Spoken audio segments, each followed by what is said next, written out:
इसी को हम अगर थोड़ा-सा और डिटेल में देखना चाहें, तो हम इसको ब्रेक डाउन कर देते हैं, जैसे कि जो बाहरी कारण या एनवायरमेंटल फैक्टर्स हैं, उनमें क्या-क्या कारण हैं।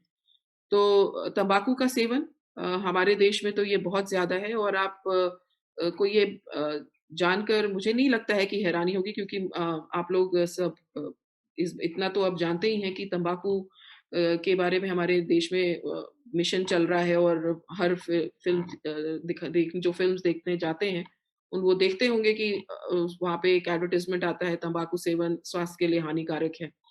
तो ये एक बहुत बड़ा बाहरी कारण है जिससे कि कैंसर और हर तरह का कैंसर हो सकता है इससे। मतलब आप ये ना सोचें कि सिर्फ़ गले का या फेफड़े का होगा।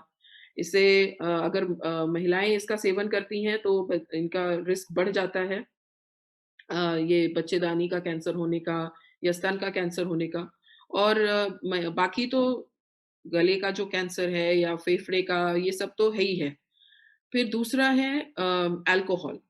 अल्कोहल यानी अत्यधिक शराब का सेवन, तो अत्यधिक शराब के सेवन से भी हर तरह का कैंसर होता है। तीसरा है डाइटरी फैक्टर्स, डाइट यानी आपका आहार। तो ये ज़्यादातर देखिए हमारे देश में जो हमारे जो हमारा आहार है और आप देखेंगे कि चाहे आप नॉर्थ में रहें उत्तरी भारत हो या दक्षिणी भारत हो या ईस्ट है या वेस्ट है, हर दिशा में, हर जगह का अपना एक लोकल आहार होता है। और अब ये बिल्कुल साइंटिफिकली प्रूवन है कि जो लोकल आहार है, उसका जो सेवन है, वही आपके स्वास्थ्य के लिए फ़ायदेमंद है। क्योंकि ये जो हमने ब्लाइंडली पाश्चात्य आहार को लेना शुरू किया है, जैसे कि खासकर जंक फूड है, पैक्ड फूड है, जो डिब्बा बंद खाना होता है या जो आजकल पैक्ड फूड आता है, जो आपने प्लास्टिक में और फ्रीज़र में आप रखते हैं। तो ये सारे क्या होते हैं कि लंबे समय तक इनका सेवन करने से और लगातार सेवन करने से इनमें कैंसर होने की संभावना रहती है। एक कारण होता है ऑक्यूपेशनल एक्सपोज़र्स, कुछ ऐसे स्पेशल ऑक्यूपेशंस हैं जिसमें लोग काम करते हैं। तो उनमें कुछ तरह के कैंसर्स ज़्यादा कॉमनली पाए जाते हैं, जैसे वो कोल की फैक्ट्री वाले जो लोग होते हैं या किसी डाई की फैक्ट्री में काम कर रहे हैं, तो पुरुषों में देखा गया है कि प्रायः उधर उनके टेस्टिकुलर कैंसर्स होने की संभावना ज़्यादा है। ब्लैडर कैंसर यानी पेशाब की थैली का कैंसर होने का संभावना ज़्यादा होता है, खासकर जो डाई की फैक्ट्री में काम करते हैं। तो ऐसे कुछ ऑक्यूपेशनल हैज़ार्ड्स वाले आपके व्यवसाय हैं। जिनमें अगर काम करते हैं तो ये दिक्कतें आती हैं, तो कैंसर होने की संभावना रहती है। फिर वायरसेस मैंने बोला ही था कि कुछ ऐसे वायरसेस हैं जिनकी वजह से लिम्फोमा और गले के कैंसर होने का संभावना बढ़ जाती है। कुछ पैरासाइट्स होते हैं, पैरासाइट्स यानी परजीवी। तो परजीवी अगर लंबे समय तक शरीर में है और उसका इलाज नहीं किया गया है, तो वो धीरे-धीरे, क्योंकि कोई भी परजीवी अगर आपके शरीर में है, तो शरीर उसको निकाल बाहर करने की कोशिश करता है। अगर उसमें वो सक्सेसफुल नहीं होता है, तो वही परजीवी वहीं पे बना रहता है और उसकी वजह से फिर धीरे-धीरे एक लंबे अंतराल पे अ, उसी जगह पे कैंसर डेवलप होने की संभावना रहती है, क्योंकि वो एक इरिटेंट की तरह काम करता है, जो परजीवी है। जैसे ब्लैडर कैंसर, ब्लैडर में ज़्यादा पाया जाता है और कुछ ऐसे कस्टम्स और हैबिट्स और लाइफ़स्टाइल्स हमारे हैं। तो लाइफ़स्टाइल तो मतलब रहने का क्या तरीका है, तो यही बोला जाता है कि आप काम अपने हाथ हाथ से या अपने आप से करने की कोशिश करें। आजकल आपने देखा है कि मोबाइल का इस्तेमाल ज़्यादा होता है और हमारा ये जो कहते हैं ना, पहले चक्की पीसती थी हमारी यहाँ औरतें, तो कुछ ना कुछ उनका फिज़िकल एक्टिविटी होता रहता था और अपना घर का काम करने में ही फिज़िकल एक्टिविटी होता था। लेकिन आजकल हमारे पास इतनी सुविधाएँ हो गई हैं कि एक्टिव लाइफ़स्टाइल जिसे कहते हैं कि जिसमें आपका चलना-फिरना रोज़ की दिनचर्या में शामिल नहीं रहता। तो उस तरह का लाइफ़स्टाइल अगर बहुत लंबे समय तक अगर आप फ़ॉलो करते हैं, तो उससे भी कैंसर होने का खतरा बढ़ जाता है। क्योंकि इससे क्या होता है कि वज़न बढ़ता है और ज़्यादा वज़न भी हानिकारक होता है। कुछ कस्टम्स हैं, जैसे कश्मीर में देखा होगा कि अपने आप को गर्म रखने के लिए लोग कांगड़ी का इस्तेमाल करते थे, उसमें कोयला डालते थे और अपने कंबल के नीचे उसको रखते हैं। तो ऐसा वहाँ पे जब वो लोग ऐसा करते हैं तो स्किन का कैंसर बहुत ज़्यादा कॉमनली उधर देखा गया है। कुछ और भी हैं और आजकल तो ये खासकर दिल्ली में तो बहुत इम्पोर्टेंट कारण है और वो है एयर पॉल्यूशन। जो एयर पॉल्यूशन है उससे आपको अ, फेफड़े का कैंसर होने की संभावना बहुत ज़्यादा बढ़ गई है और दिल्ली में तो बच्चों के लिए ये बहुत ही हानिकारक माहौल है। जेनेटिक कारण मैंने बोला ही था जैसे कुछ आँख के ट्यूमर्स होते हैं, बहुत सारे ऐसे जेनेटिक कैंसर्स हैं। ब्रेस्ट कैंसर यानी स्तन का कैंसर जो महिलाओं में है, वो भी आनुवांशिक रोग है। कई कई इंस्टेंसेस में वो आनुवांशिक होता है और कुछ ल्यूकीमिया के केसेस भी आनुवांशिक होते हैं। अब अगर हम विश्व स्तर पे देखें तो कौन से ऐसे कारण हैं जो ये कैंसर को बढ़ावा देने में ज़्यादा सहायक हैं। तो कौन से ऐसे फैक्टर्स हैं सबसे कॉमन फैक्टर यानी 30% अगर हम देखें पूरे विश्व में तो स्मोकिंग और तंबाकू के सेवन से और शराब के सेवन से होने वाले जो कैंसर्स हैं, वो सबसे कॉमन कॉज़ होते हैं। उसके बाद या उसके समानांतर ही अनबैलेंस्ड डाइट यानी आहार। आपने संतुलित आहार अगर नहीं ले रहे हैं आप और बहुत लंबे समय तक इसी तरीके का कहते हैं असंतुलित भोजन ले रहे हैं या पैक्ड फूड ले रहे हैं, तो उसकी वजह से बहुत ज़्यादा ये जो जंक फूड होते हैं, ये आपको जो नेचुरल खाने से हमको न्यूट्रिएंट्स मिलते हैं या पोषक तत्व मिलते हैं, वो पैक्ड फूड में नहीं होते। तो वो सी सब चीज़ें सिर्फ़ का सिर्फ़ आपका वज़न बढ़ाती हैं और स्वाद भले देती हों लेकिन वज़न बढ़ाती हैं और इसकी वज़ह से जो कैंसर होने की संभावना बढ़ती है। और बाकी जो क्रोनिक इन्फेक्शंस हैं जैसे वायरल इन्फेक्शन हो गया या पैरासिटिक इन्फेक्शंस हैं और हार्मोनल कंडीशंस हैं, ये दोनों जो है 20-20% लगभग माना गया है। अभी तो इस चार्ट के हिसाब से देखें तो पॉल्यूशन जो है वो केवल 1% कारण है। लेकिन आने वाले समय में ये देखा जाएगा कि पॉल्यूशन जो है, ये प्रदूषण हम जिस भी तरह का प्रदूषण आप कह लें। अभी तो हम एयर पॉल्यूशन की बात करते हैं, पानी में भी प्रदूषण है, हमारे जो सॉइल है, सॉइल का भी पॉल्यूशन है। तो इन सब की वजह से आने वाले समय में ये एक बहुत बड़ा कारण होने वाला है, जिसकी वजह से कि कैंसर्स हुआ करेंगे ज़्यादा।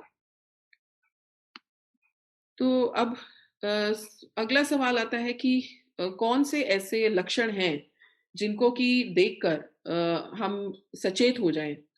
तो सबसे पहली बात तो सचेत होने के लिए पता होना आवश्यक है यानी अवेयरनेस जागरूकता होना बहुत ज़रूरी है। तो ऐसे कुछ आम लक्षण हैं जो जिसको कि अपने दिमाग में अगर आप रख लें और लापरवाही ना बरतें, तो उसको हम कैंसर को हम शुरुआती अवस्था में ही पकड़ सकते हैं। तो सबसे पहला तो लक्षण होता है कि कोई लक्षण ही नहीं होता है। बहुत लंबे समय तक आप बिल्कुल ठीक रहेंगे, फिट रहेंगे, लगेगा ही नहीं कि कोई आपको लक्षण है।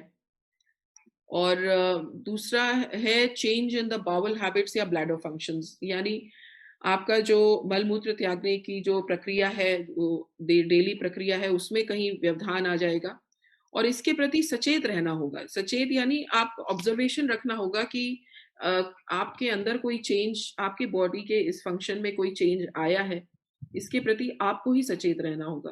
क्योंकि तभी आप ये समझ पाएँगे कि कुछ गड़बड़ है मेरे साथ।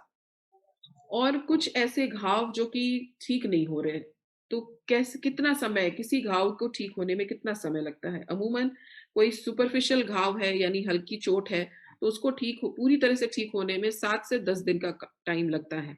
अगर इससे ज़्यादा सारा कुछ इलाज करने में ठीक से इलाज करने के बावजूद भी कोई ऐसा घाव है जो चलता चला जा रहा है, चाहे वो आपके शरीर पे बाहरी चमड़ी पे हो या फिर अंदर मुँह में हो, ऐसा कोई अल्सर जो कि आपने दवाइयाँ लगा ली और बहुत दिन से आपको मान लीजिए कि ये 8 6-8 हफ्ते हो गए हैं और वो ठीक नहीं हो रहा है। उसी भले ही उसी साइज़ का हो या बढ़ रहा है, यू इन दैट केस आपको ज़रूर डॉक्टर को दिखाना चाहिए, क्योंकि ये नॉर्मल नहीं है।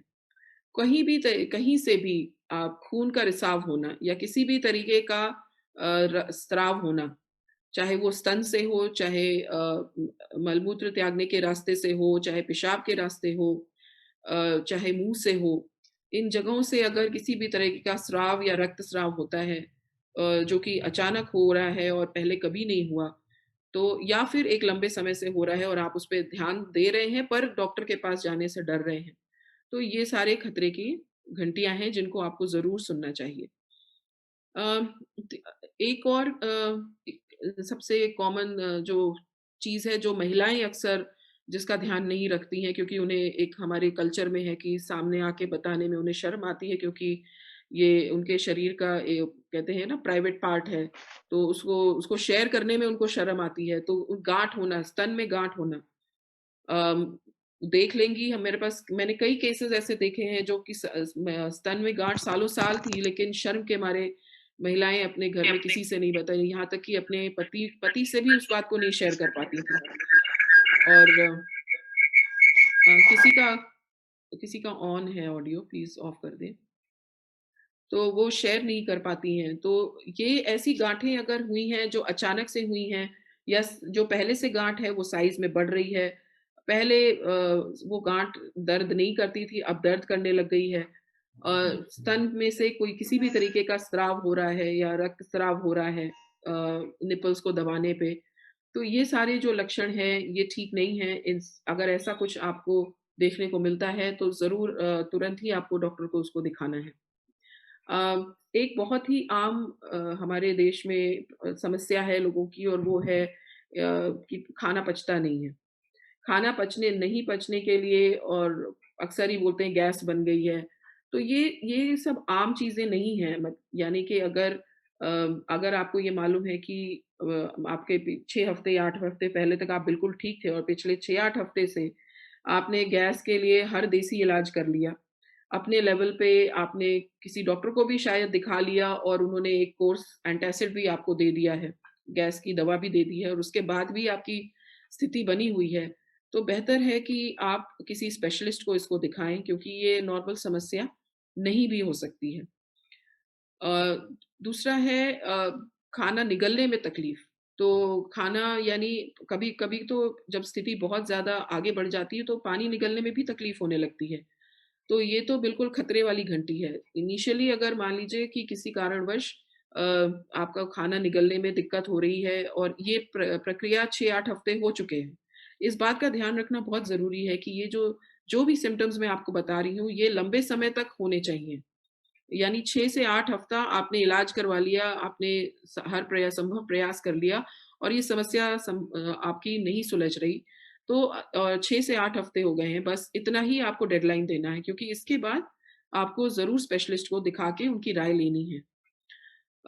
एक और होता है कि मस्सा होना। कहीं भी शरीर के किसी भी हिस्से में मस्सा है, आपने उसको देखा है हमेशा कि वो बड़े समय से है, बहुत सालों से है, और अचानक ही उसका साइज़ बढ़ता है, साइज़ चेंज होता है, या उसमें दर्द होने लगता है, या उसमें किसी तरह से खून आने लगता है, तो ये भी जो है इसमें भी हमें डॉक्टर को दिखाना चाहिए तुरंत ही। और हमारे देश में तो ख़ैर बहुत ही कॉमन एक जो लास्ट मैं बोलती हूँ कफ़िंग, यानी खाँसी होना। तो खाँसी एलर्जिक पॉल्यूशन की वज़ह से भी हो सकती है। कई लोगों को पॉल्यूशन की वज़ह से लंबे समय तक खाँसी रहती है। ख़ासकर जो ऐसे दिल्ली जैसे देश प्रदेश में रह रहे हैं। या आपकी आवाज़ धीरे-धीरे बदल गई है, या हो सकता है कि आवाज़ आपकी अचानक से बदल गई हो। तो ये सारी जितनी भी चीज़ें हैं, देखिए सर्दी-खाँसी की वजह से भी आवाज़ चेंज होती है, पर वो सीज़नल होती है। उसमें आपने थोड़ा-सा अपना जो भी इलाज है वो किया, और वो वापस हो जाता है। बट यही चीज़ अगर अचानक से हो जाए, जो कि पहले नहीं था, या धीरे-धीरे आवाज़ आपकी बिगड़ती चली जाए, और ये तो आप अगर स्वयं नहीं देख पा रहे हैं, तो आपके आस-पास वाले जो रिश्तेदार हैं या मिलने-जुलने वाले, वही आपको बता देंगे कि आपकी आवाज़ बदल गई है। तो इन चीज़ों के प्रति सजग रहना, अपने आपका शरीर ही बता देगा कि आपके शरीर में कुछ दिक्कत है। पर सजग रहना हमारा काम है, और समय पे जाके इसका इलाज ढूँढना, ये हमारे ऊपर है। अब हम देखेंगे कि एक बार मान लीजिए ये दिक्कतें होती हैं, तो इन दिक्कतों को हम कैसे आगे क्या करें? ये बहुत कॉमन सवाल होता है। तो आप डॉक्टर के पास जाएँगे तो डॉक्टर कुछ तो जाँच करते हैं, और जाँच करने के बाद कभी-कभी वो कुछ इन्वेस्टिगेशंस या जाँचें अलग से लिख भी देते हैं। तो जैसे एक स्तन के कैंसर की हम बात करें, तो बहुत ही कहते हैं छोटा-सा एक खुद से जाँच करने की एक प्रक्रिया होती है, जिसको आप अगर करें तो खासकर महिलाएँ और ये पुरुषों के लिए भी है क्योंकि पुरुषों में 50 से 60 साल के बाद स्तन का कैंसर होने की संभावना बढ़ती है और अगर आनुवांशिक पहले कभी परिवार में हो चुका है, तो यंग एज में भी हो सकता है पुरुषों में। तो इसमें जो होता है स्तन का आपको एग्ज़ामिन करना आना चाहिए। तो हर महीने के जो महिलाओं में जो यंग हैं, उनमें अगर जब आपका ये पीरियड्स हर महीने जो मासिक स्राव होता है, उसके खत्म होने के बाद एक टाइम बना लें और हर महीने अपने स्तन का जो नहाने के समय या प्रिवेसी में आप उसका जाँच करें, अच्छे से उसको हर तरीके से दबा के खड़े होकर, फिर आधा लेटकर और फिर पूरी तरीके से लेटकर, फिर तकिए के सहारे लेटकर हर तरीके से जाँच कर लेना चाहिए कि कहीं कोई गाँठ तो नहीं आई है। ये तो हो गया सेल्फ एग्ज़ामिनेशन। फिर आता है अगर आप डॉक्टर के पास जाएँगे तो वो जिस तरह की भी आपको समस्या है उसके हिसाब से स्क्रीनिंग के कुछ टेस्ट बताएँगे। वो एक चेस्ट एक्स-रे भी हो सकता है, वो कोई गले की जाँच भी हो सकती है और अगर मान लीजिए कोई गाँठ है, तो उस गाँठ की बायोप्सी के लिए डॉक्टर आपको बोलेंगे, जिसको कि करवा लेना चाहिए। क्योंकि कैंसर का जो 100% डायग्नोसिस वो बायोप्सी से ही बनता है।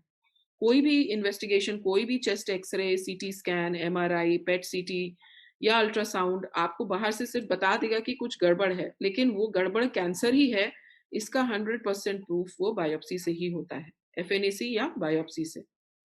और कुछ मॉलिक्यूलर डायग्नोस्टिक टेस्ट्स हैं, वो तो ख़ैर बायोप्सी होने के बाद जिसको किया जाता है। तो ये कुछ ऐसे टेस्ट आपको डॉक्टर के पास जाने पे करवाने पड़ सकते हैं।